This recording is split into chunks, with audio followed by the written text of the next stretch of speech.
तो सर मेरा क्वेश्चन ये है कि लाइफ में एक हमारी होती है सर प्रोफेशनल लाइफ, जिसमें आप इंक्लूड कर सकते हैं आपका वर्क, आपकी स्टडी, और एक तरफ आपकी आ जाती है सर फैमिली, जो आपके रिलेशनशिप है।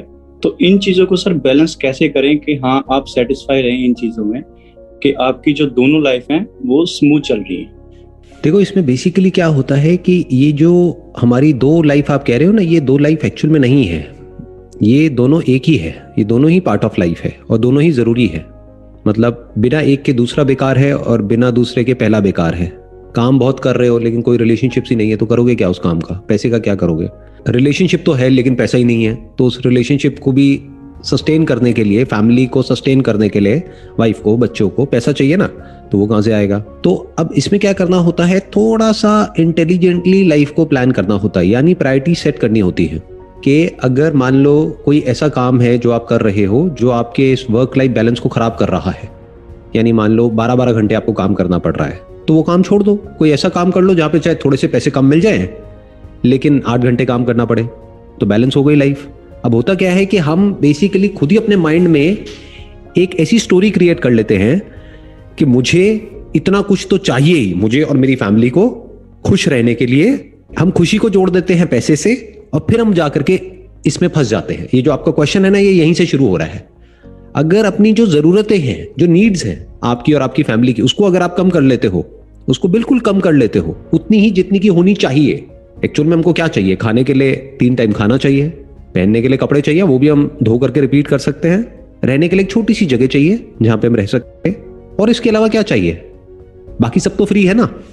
जैसे सांस ले रहे हो, हवा है तो वो तो फ्री है, पार्क भी फ्री है। बहुत लोग इस चीज को नहीं समझ पाते। लोग सोचते हैं बहुत बड़ा घर होना चाहिए। अरे भाई, बड़े घर का क्या करेगा? तेरे को फ्री में पार्क मिल तो रहा है। जैसे अभी मैं जहां बैठा हूं अपने घर में, मेरे सामने एक बहुत बड़ा पार्क है, तो क्या वो पार्क मेरा नहीं है? जरूरी है कि मैं उस पार्क को खरीदूं, उस लैंड पे कब्जा करूं, फिर मैं बोलूं कि ये पार्क मेरा है? अरे कॉमन है, ये सबका है, यानी मेरा भी है। सिर्फ मेरा नहीं है लेकिन मेरा भी है। बल्कि अच्छा है, इस पार्क में अब कोई भी आ जा सकता है। तो मेरी बहुत लोगों से बातचीत भी होती है। सोचो अगर मेरा अकेले का हो तो इतने बड़े पार्क में मैं करूंगा क्या, या आप करोगे क्या? तो इस तरह से सोचना होता है कि दुनिया में क्या फ्री है और किसके लिए पैसे लगते हैं। हम इस चीज को कभी भी डिस्क्रिमिनेट नहीं कर पाते हैं और फिर हम खुद जाकर के इस जाल में फंस जाते हैं। ये जाल क्या है? आप अपने माइंड में कहानी बना लेते हो कि मुझे अपनी फैमिली के लिए, अपने बच्चों के लिए, इसके लिए, उसके लिए इतना पैसा चाहिए, उतना पैसा चाहिए, और इतना पैसा मेरे पास में नहीं है। अब उसको कमाने के लिए मेरे को इतने घंटे काम करना पड़ेगा, इतना हार्ड वर्क करना पड़ेगा। तो ये सारा वर्क लाइफ बैलेंस खराब हो जाता है। और सिर्फ वर्क लाइफ बैलेंस ही नहीं, आपकी हेल्थ की भी धज्जियां उड़ जाती है, क्योंकि हेल्थ के लिए तो टाइम बचा ही नहीं। आप कह रहे हो ये 2 ही बैलेंस नहीं हो रहा, तो तीसरा कैसे बैलेंस होगा? That is your health. अगर वो हेल्थ ही नहीं है तो काम का क्या करोगे और फैमिली का क्या करोगे अगर कोई बीमारियां लग गई तो अपने माइंड में सबसे पहला काम ये करो, अपनी जरूरतों को कम करो। जैसे एक मूवी का डायलॉग है, आपने सुना होगा कि मेरे जमीर में दम है क्योंकि मेरी जरूरतें कम है। जी जी जी, सुना।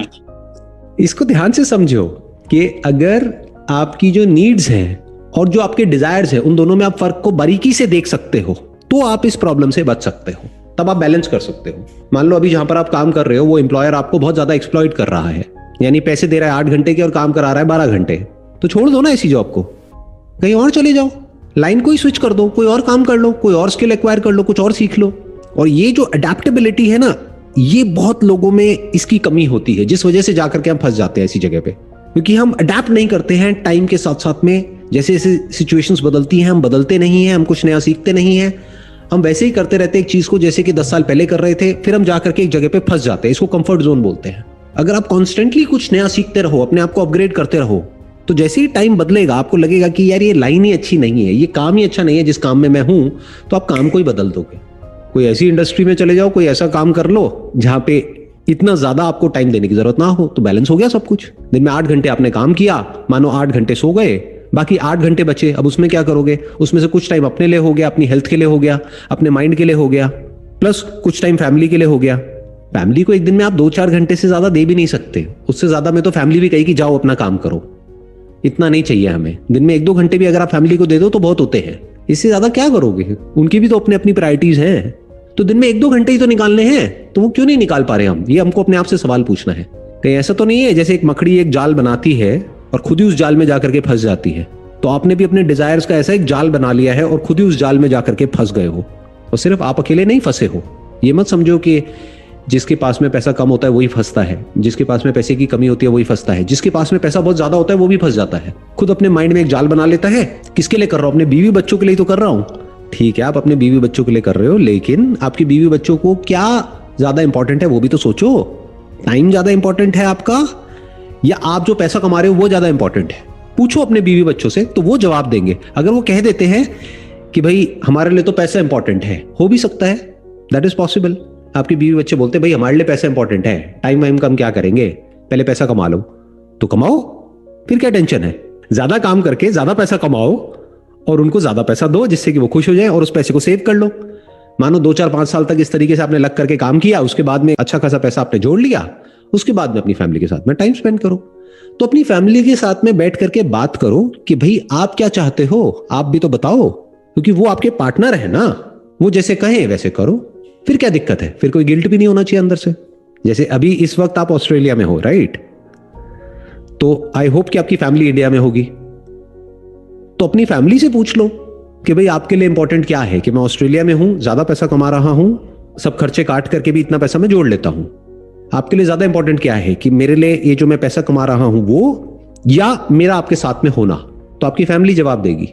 फिर आप देखो आपके अंदर से क्या आ रहा है, हो सकता है वो जवाब मैच हो जाए, आपके भी अंदर से आए, छोड़ यार करके देख तो लिया 2 4 साल, बस बहुत है, अब अपना इंडिया में जाके कुछ करते हैं, और फैमिली भी यही चाहती है, मैं भी यही चाहता हूं, तो समझ आ गया ऐसा कोई बहुत बढ़िया लाइफ नहीं है। तो फिर आपने डिसीजन लिया अपनी फैमिली के साथ में मिल करके कि अच्छा आप भी यही चाहते हो, मैं भी यही चाहता हूं। या हो सकता है फैमिली भी चाहती हो कि नहीं अभी आप 2 साल और वहां पर काम कर लो, और आप भी यही चाहते हो कि मैं 2 साल और काम कर लूं, तो करो, तो क्लियर हो गया ना। तो डिस्कस करो अपनी फैमिली के साथ में और बीच का एक रास्ता निकालो। अगर आप जो चाहते हो और जो फैमिली चाहती है वो मिल गया तो बढ़िया हो गया काम, और क्या चाहिए। एक इसका तीसरा सिनेरियो भी हो सकता है, वो क्या है कि फैमिली कहती है कि हमें तो बहुत पैसा चाहिए, क्यों, क्योंकि अब हमारा घर रेंट पे है, हमको अपना घर खरीदना है, तो आप पैसा कमाओ, हमारी टेंशन छोड़ो, हम अपना संभाल लेंगे। ये भी एक सिनेरियो हो सकता है। अब क्या करें, अब आपको दिमाग लगाना है कि मैं कहां तक अपने आप को पुश करूं जिससे कि मेरी हेल्थ खराब ना हो। अगर फैमिली लालची है इसका मतलब ये नहीं ना कि हम अपनी लाइफ को ही खराब कर दे उनका लालच पूरा करने के लिए। हाँ, उनकी जरूरतें पूरी करने के लिए आप काम कर रहे हो, दैट इज ओके, वो आपकी रिस्पॉन्सिबिलिटी है। आपके माँ बाप, आपकी वाइफ, आपके बच्चे जो भी है, मतलब जो भी फैमिली है, वो आपकी रिस्पॉन्सिबिलिटी है। तो उनके लिए अगर आप काम कर रहे हो एक हद तक, यानी उनकी नीड्स को पूरा करने के लिए, तो ठीक है। बट अगर उनके डिजायर्स को पूरा करने के लिए काम कर रहे हो तो भाई साहब एक जिंदगी कम पड़ जाएगी, कितना ही कर लो कम पड़ जाएगा। आपने खूब काम करा 10 साल तक, एक घर ले भी लिया वहां पे इंडिया में, मान लेते हैं, और वो कहेंगे नहीं अभी भी ना घर छोटा है, लोकेलिटी अच्छी नहीं है, थोड़ा बड़ा हो ना घर, ये 1 BHK में मजा नहीं आता है, घर होना चाहिए 3 BHK, अभी तू बेटा 10 साल और काम कर। तो आपकी जिंदगी तो पूरी ऐसी निकल गई। प्लस फैमिली को अगर यहाँ बुला लिया तो फंस गए, क्योंकि खर्चे बढ़ जाएंगे। यहाँ पे सर्वाइवल ही बहुत महंगा है ना जहां पर आप रह रहे हो ऑस्ट्रेलिया में। तो अब आपको इस तरीके से दिमाग लगाना होगा, एक पेपर पेन ले लो, उस पर लिखो कि 3 ऑप्शंस हैं, और अपनी फैमिली से डिस्कस करो, एक वीडियो कॉल करो अपनी फैमिली के साथ में, जैसे मेरे साथ कर रहे हो ऐसे ही ज्यादा इंपॉर्टेंट है, अपनी फैमिली के साथ में वीडियो कॉल करो, उनसे पूछो कि भाई देखो ये 3 ऑप्शंस हैं, आप क्या चुनते हो बताओ। जैसे होता नहीं है कौन बनेगा करोड़पति में, अब आपके कंप्यूटर स्क्रीन पर आ रहे हैं ये सवाल, बताइए सही जवाब क्या है, उनसे जवाब मांगो। फिर जो जवाब आएगा उसके हिसाब से फिर अपने अंदर से जवाब मांगो कि मेरा जवाब क्या है। हो सकता है एक ही जवाब हो तो काम हो गया।